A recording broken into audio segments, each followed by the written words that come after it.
ഇന്നത്തെ ഗോസ്പല് യേശുവിൻ്റെ വല്ലാത്തൊരു സങ്കടത്തെ സൂചിപ്പിക്കുന്നതാണ്.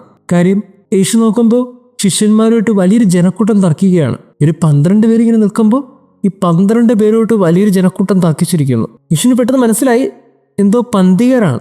യേശു ഓടിയെത്തിക്കാണ്. എന്നിട്ട് യേശു ചോദിച്ചു, കാര്യം എന്താ? ഈ ജനക്കൂട്ടത്തിൽ ഒരുവൻ പറഞ്ഞു, ഇവിടെ ഒരാൾ പിശാച് ബാധിതനാണ്, അവനെ സുഖപ്പെടുത്താൻ വേണ്ടി ഞങ്ങൾ ഇവരോട് ആവശ്യപ്പെട്ടു, അപ്പോൾ സുഖപ്പെട്ടില്ല. ഇപ്പോൾ യേശുവിന് ഒത്തിരി സങ്കടം തോന്നി.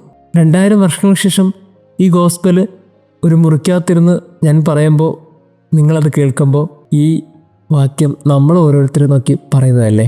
വിശ്വാസമില്ലാത്ത തലമുറയെ ഞാൻ എത്ര നാൾ നിങ്ങളോടൊപ്പം ഉണ്ടായിരിക്കും? വല്ലാണ്ട് ഉള്ളിൽ കൊത്തുന്നുണ്ടല്ലേ? കൂടെ നടക്കുന്നവരാണ്. ശരിയാണ്, എവിടേക്കോ ക്രിസ്തുവിൻ്റെ മണവും സുഗന്ധവും ഒക്കെ നമുക്കും ഉണ്ടായിരുന്നു. പക്ഷെ എവിടേക്കോ വെച്ച് ആ ശിഷ്യന്മാരെന്ന പോലെ അവൻ്റെ കൂടെ നടക്കുന്നതെന്നേ ഉള്ളൂ. അവൻ്റെ മണവും അവൻ്റെ ആ സുഗന്ധമൊക്കെ നമ്മൾ നഷ്ടപ്പെടുത്തി കളഞ്ഞു. ക്രിസ്തുവിൻ്റെ സുഗന്ധമെന്ന് പറയുന്നത് അവനോടൊപ്പമായിരിക്കുക എന്നുള്ളതാണ്. ആ ആയിരിക്കുന്ന സമയത്ത് കിട്ടുന്ന ആ ഒരു സുഗന്ധം, അതിൻ്റെ പേരാണ് പ്രാർത്ഥന. അതാണ് ഗോസ്പലിലെ ഏറ്റവും അവസാനം ക്രിസ്തു നമ്മളെ ഓർമ്മിപ്പിക്കുന്നത്. പ്രാർത്ഥന കൊണ്ടല്ലാതെ മറ്റൊന്നുകൊണ്ടും ഈ വർഗം പുറത്തു പോവുകയില്ല. എല്ലാവരും അത്യന്താപേക്ഷിതമായ ജീവിതത്തിൽ കാത്തുസൂക്ഷിക്കേണ്ട പ്രാർത്ഥനയാണ്, ക്രിസ്തുവുമായുള്ള ബന്ധമാണ്. ആ പ്രണയത്തെ ഈ ഭൂമി വിശേഷിപ്പിക്കുന്ന പേരാണ് പ്രാർത്ഥന.